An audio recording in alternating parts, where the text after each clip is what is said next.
They injected him with vampire genes. Now every queen on the planet smells his heat. The room was white, quiet, and too clean to feel real. Elias Crow lay on the narrow medical bed, staring at the ceiling while machines hummed around him like distant insects. He did not look special. He did not feel powerful. He was thin, tired, and very aware that his heart was slowly failing. That was why he was here. Dr. Mara Lynn stood behind the glass wall with her team. She had read Elias' file 100 times, but it still felt unreal. He was 32, former logistics officer, no criminal record, no family left, terminal condition. Psychological profile marked him as calm under pressure, stubborn, and difficult to break. Perfect. "Once we start, we can't reverse it," she said quietly. The general beside her nodded. "We're already past the point of no return." Project Nocturne had been buried under layers of denial and false budgets. Officially, it did not exist. Unofficially, it was humanity's last gamble. The Thalashan conquered had not fired a single shot, but they did not need to. Their control of trade lanes, medical patents, and long-range infrastructure was slowly choking Earth.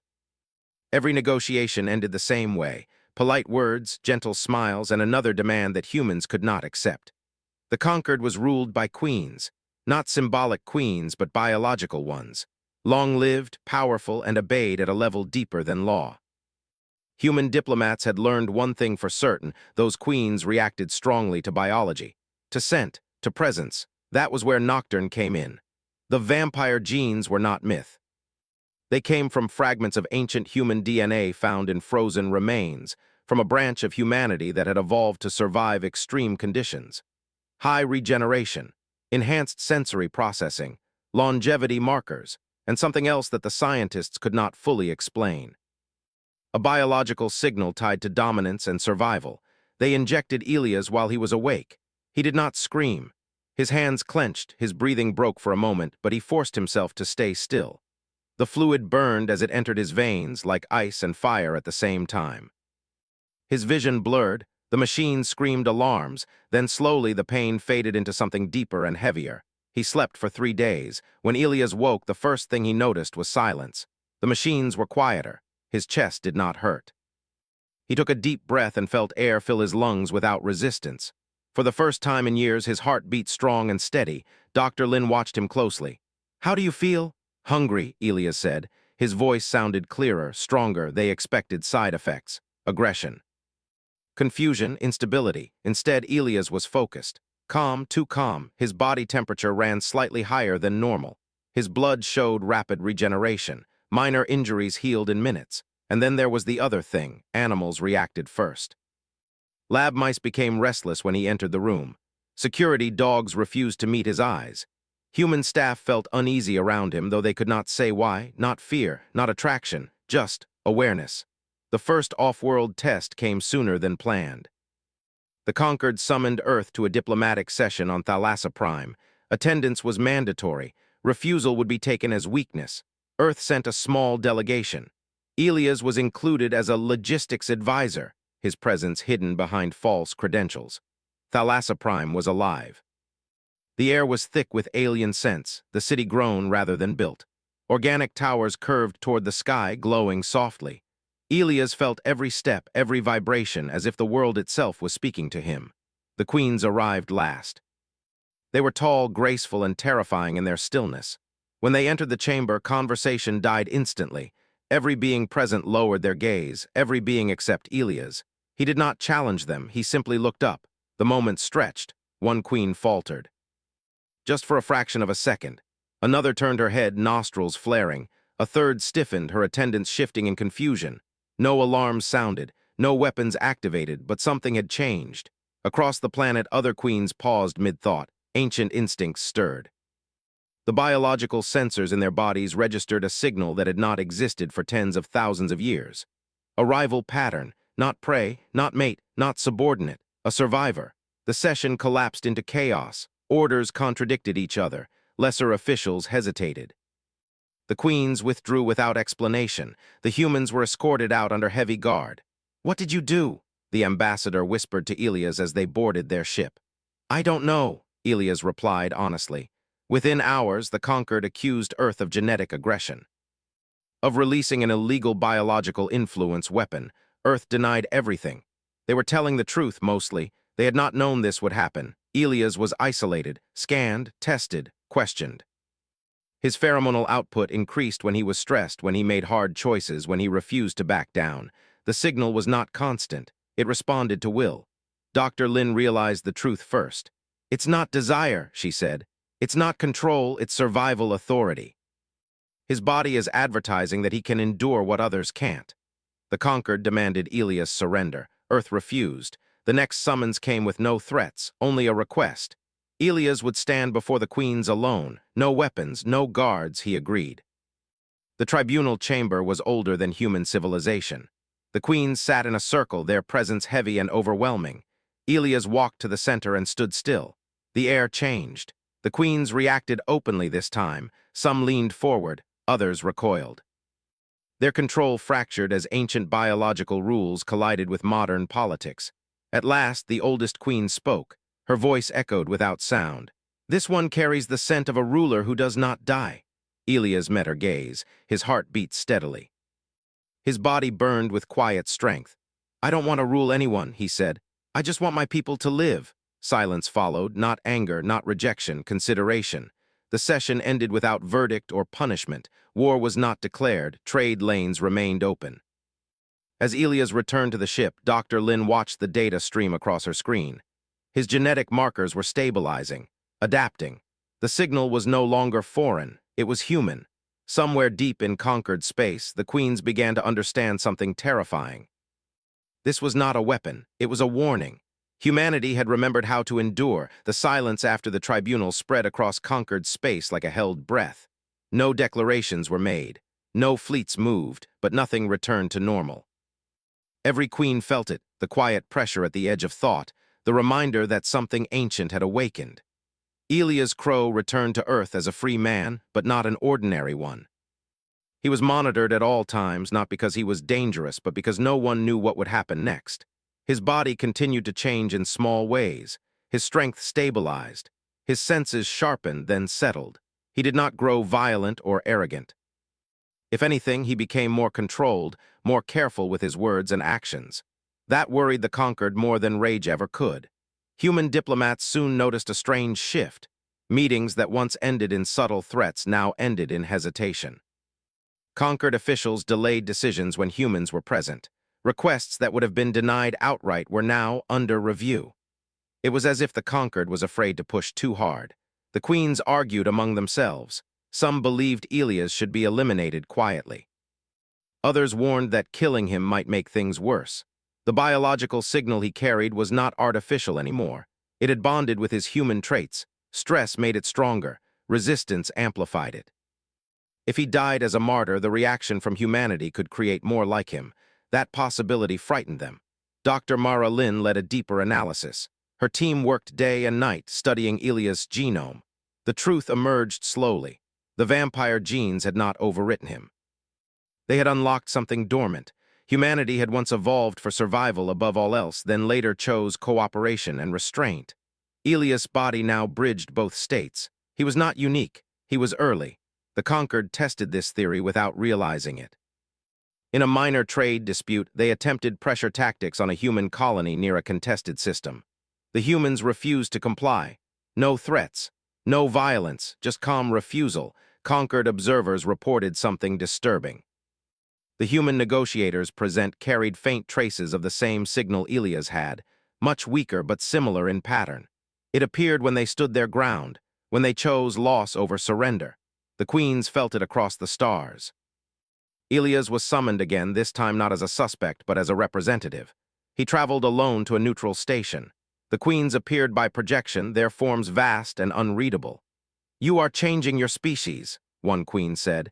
Elias shook his head. "We're changing ourselves, there's a difference."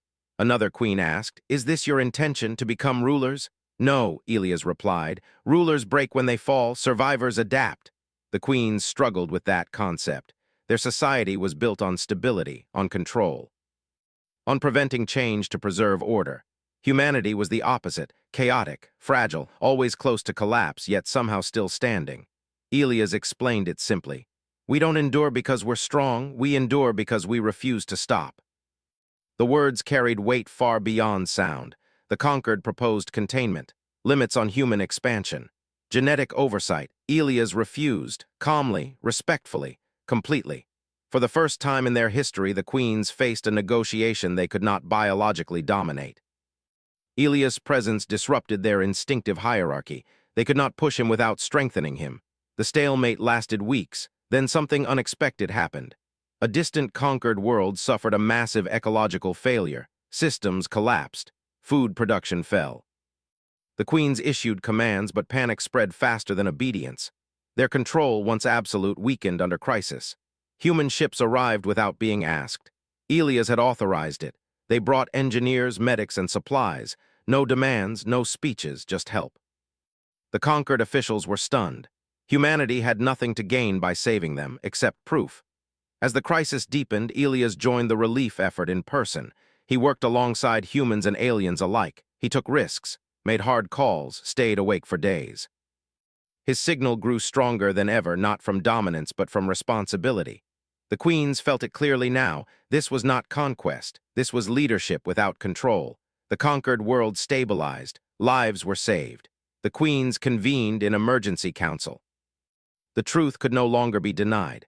Humanity's survival trait was spreading, not through genes alone, but through behavior, choice, shared risk. If the conquered resisted, they would fracture. If they adapted, they might survive. Elias stood before them one final time. "We don't want your throne," he said. "We don't want your worlds. We want a future where no one decides survival alone." The oldest queen spoke again, her voice softer than before. "Your kind is dangerous."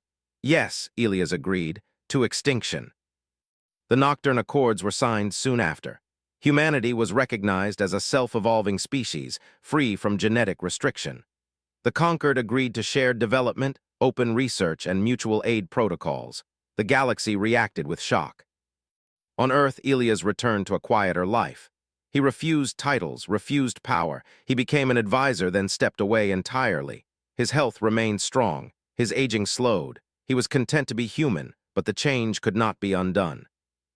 Across the stars, humans continued to face hardship, and every time they chose endurance over surrender, something subtle shifted. A signal too old to fear and too stubborn to erase. The universe learned a simple truth. Humanity did not need to rule. They only needed time. Years passed, but the universe did not forget Elias Crow or what he represented. The Nocturne Accords changed how species spoke to one another, yet peace did not mean comfort. It only meant space to breathe before the next storm. Elias aged slowly. His hair showed threads of gray, but his posture remained straight, his eyes clear. He lived near the edge of the Pacific, far from cities and power. He spent his days walking, reading, and speaking only when asked. Humanity had learned from him, but he refused to become a symbol carved into stone. He believed symbols stopped moving and survival required motion. Across human space, the change continued. It was not dramatic. There were no glowing eyes or sudden powers. Instead, there was resolve. Colonies under pressure did not panic as easily. Crews stranded in deep space worked longer, adapted faster. When faced with impossible odds, humans did not always win, but they endured long enough to change the situation. Other species noticed. Some feared it, some respected it, some tried to copy it and failed because the trait was not something that could be forced. It came from choice, not design. The conquered queens observed closely. Their own society was changing in uncomfortable ways. Younger generations questioned old rules. Crisis responses improved when control loosened. The queens remained powerful, but they no longer ruled alone. It unsettled them, yet they could not deny the results. Then the reports began. At the edge of known space, entire systems went silent, not destroyed, not conquered, simply empty. Automated beacons transmitted the same message over and over, stripped of identity and origin. Yield function, preserve stillness. The conquered convened in urgency.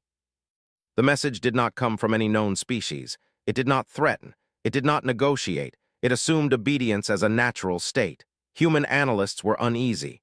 The pattern felt familiar in the worst way. Elias was contacted for the first time in years. He listened to the recordings in silence. The signal carried no emotion, no scent, no biological layer at all. It was pure instruction, a system designed to end resistance by removing the concept of it. "It's not killing," one analyst said. It's pausing civilizations, locking them into static states. Elias nodded slowly. A universe without struggle, he said. Without change. The conquered queens joined the call. Even through projection, Elias felt their tension. This entity does not respond to dominance, one queen said, nor to submission. It ignores both. Elias stood from his chair. His presence shifted the room, subtle but unmistakable. The old signal stirred, not sharp, not loud, but steady. Then it's blind to what matters, he said. A joint task force formed. Human ships led the exploration, not because they were strongest, but because they adapted fastest. They entered a silent system and found structures older than the conquered itself. Machines that reshaped matter into perfect stillness. No decay, no growth. The entity spoke at last through patterns and light. Change is inefficient, it said. Survival is maximized through equilibrium. Human crews felt the pressure immediately. Systems slowed. Neural feedback dampened emotional response. Panic did not rise, but neither did hope. Elias arrived aboard the lead ship. The moment he entered the affected zone, the signal within him flared, not aggressive, not dominant, but defiant. The machines hesitated. For the first time, they failed to fully suppress human response. The entity analyzed him. You are anomalous, it stated. Your continuation rate exceeds acceptable variance. Elias did not raise his voice. Because we don't aim for balance, he said. We aim for tomorrow. The entity attempted override. Elias felt the weight press down, trying to flatten thought, erase will. His heart beat harder. His signals surged, resonating through the crew, through the ship, through every human present. They felt it. Not power, permission. They pushed back. Engineers rewired systems on the fly. Pilots flew by instinct when instruments froze. Medics kept people moving when machines said rest was optimal. The human trait spread not by command, but by shared struggle. The entity recalculated. This behavior is unstable. Yes, Elias said. That's why it survives. The conquered ships joined in, adapting their own systems using human methods. Less control, more trust. The queens felt something shift within themselves, uncomfortable but necessary. The entity withdrew, not defeated but reconsidering. It had no model for a species that treated hardship as fuel. When the crisis ended, no celebrations followed, only quiet understanding. Elias did not stay. He returned to Earth once more. Years later, long after his name faded from daily memory, humanity faced new challenges. They always did. But when pressure came, they did not freeze. They bent. They endured. Across the galaxy, other species began to change as well. The universe did not become peaceful. It became alive. The years after the stillness crisis changed the rhythm of the galaxy. Travel routes reopened, but they were no longer treated as permanent. Alliances held, but they were flexible. Everyone had learned that survival did not come from freezing the universe into shape, but from allowing it to move. Elias Crow lived long enough to see this lesson take root. He was older now. His hands showed age when he rested them on the wooden railing of his home, but his body remained strong in a quiet way. He no longer carried the sharp edge of the signal he once did. Instead, it flowed through him like a deep current, steady and patient. The scientists noticed it fading from instruments, but never from people. When Elias walked through a room, conversations slowed. Not because of fear, but because people listened more closely to themselves. He was not the only one anymore. Across human space, others emerged who carried the same calm resistance. Not leaders chosen by vote or rank, but people who stood when things went wrong and refused to let despair decide the outcome. The change was not genetic alone. It was cultural. Children grew up hearing stories not about winning, but about continuing. The conquered queens aged as well, though aging meant something different to them. Their control over their people softened. Where once commands had been absolute, now there were discussions. The queens still guided, but they no longer pretended to know every answer. One queen, younger than the rest but older than most stars humans had named, visited Earth in person. She walked the shoreline with Elias as the sun dipped low, her steps careful on the unfamiliar ground. You have reshaped more than borders, she said. You have reshaped instinct. Elias smiled faintly. So did you once, you just stopped adjusting. She considered that. We believed stability was kindness. Sometimes it is, Elias replied. Sometimes it's just fear wearing a calm face. Far from Earth, something else watched. The entity of stillness had not vanished. It observed. It learned. Its models expanded, but they did not converge. Humanity and its allies refused to settle into predictable patterns. They accepted loss, then changed course. The entity did not understand why inefficiency persisted, so it tested again. A small system, a minor trade hub. The entity applied pressure, not enough to erase, just enough to slow. Human response was immediate but restrained. No panic. No grandstand. They rerouted, redistributed, adapted. The signal appeared again, not from one source but many, faint, widespread. The entity withdrew. It marked humanity not as an anomaly but as a condition, something that altered outcomes simply by existing. Back on Earth, Elias grew tired. Dr. Mara Lynn visited him often. Her hair had gone white. Her hands shook slightly when she held her tablet, but her eyes were sharp. "You're stabilizing slower now," she said gently. "I know," Elias replied. "That's fine." "You could extend it," she said. "We have methods." Elias shook his head. "Then I'd become the thing we're trying not to be." He spent his final years teaching quietly, not in classrooms but in conversations. He spoke to engineers, diplomats, farmers, pilots. He told the same simple truth in different ways. "Survival isn't about being unbreakable," he would say. "It's about choosing what breaks and what doesn't." When Elias died, it was peaceful, no alarms, no sudden loss, just a long breath released. The galaxy felt it. Not as a shock, but as a closing note in a song that did not end. Some feared the signal would fade. It did not. Others hoped it would grow stronger. It did not. It remained what it had always been, human. In the years that followed, new challenges arose, new species emerged. Old ones collapsed and reformed. The conquered adapted further, no longer an empire of control, but a network of shared endurance. Humanity spread slowly and unevenly. They made mistakes. They failed. They lost worlds and rebuilt them. Through it all, they refused stillness. The entity of equilibrium continued to observe, now cautious. It had learned that a universe without struggle was not stable. It was fragile. A single refusal could crack it, so it waited. And humanity continued, not as rulers, not as saviors, but as proof that life did not need permission to move forward. The universe remained dangerous and alive, and that was enough.